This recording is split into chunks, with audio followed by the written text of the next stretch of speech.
The Lord be with you. And with your spirit. A reading from the Holy Gospel according to Mark.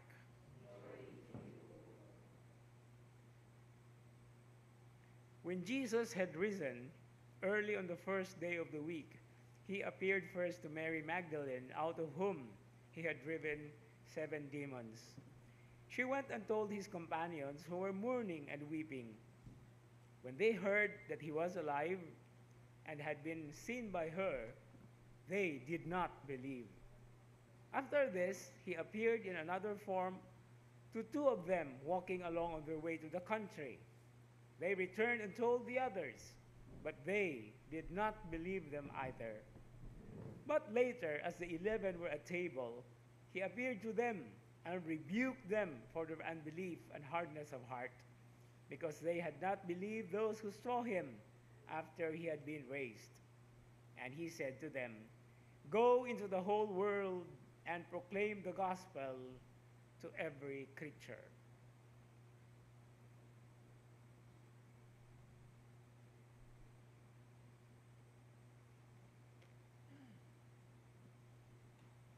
The Gospel of the Lord.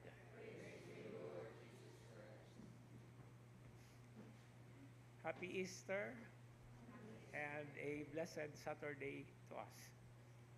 I had so many things to talk about to you about this gospel reading today, but it needs a whole 1 or 2 hours length to be able to get into the depth of the uniqueness of the Gospel of St. Mark, especially the ending, as an ending like this.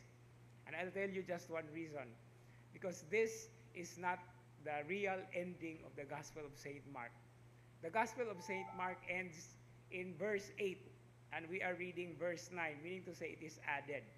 So it needs like a seminar of sorts in order to appreciate the beauty of this Gospel. However, I would like to take cue on the rebuke that Jesus did to the disciples who did not see first the risen Lord. It's precisely because it was a woman who saw him first, or the 2 disciples walking to Emmaus, okay, the 2 disciples mentioned here, they did not believe. So he rebuked them for their unbelief and their hardness of heart. But it turned out to be that this hardness of not believing first became the source of their strength in professing and in continuously proclaiming the resurrection of the Lord. And that is found in the very context of our first reading. When Peter and John were actually confronted with the authorities, they actually said, "We are not practically," ningon sila, in other words, "Bahala na mo. No, it's up to you.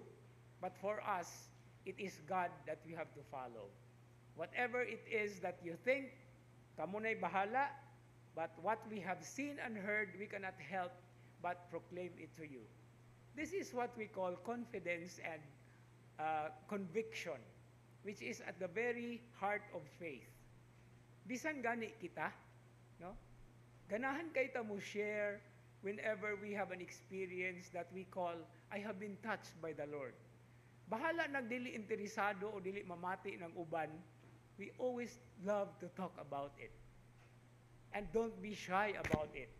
Don't be afraid as well. Don't be worried at the same time. Because this is our starting point, the very basis of how strong or how we have practically shown our faith in Him. Bahala nagmay mamati man o wala man, basta ang ato ang conviction that we have been touched by God, we have been touched by the Lord, and there is a special dimension to that experience. It's always something that is the very beginning of proclaiming, becoming witnesses to the very faith that we proclaim and we profess and we accept.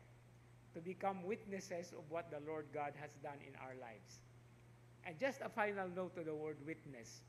If we take a look into the original word from where witness comes from in Greek, it is the word martyruo, from where we get the word martyr or martyrdom, which is basically the shedding of one's blood.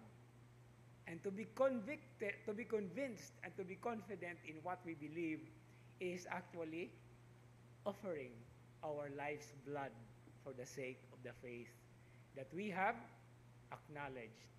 After all, our faith has been watered by the blood of the martyrs who have been ahead of us in witnessing to these great and good things that God has done in their lives.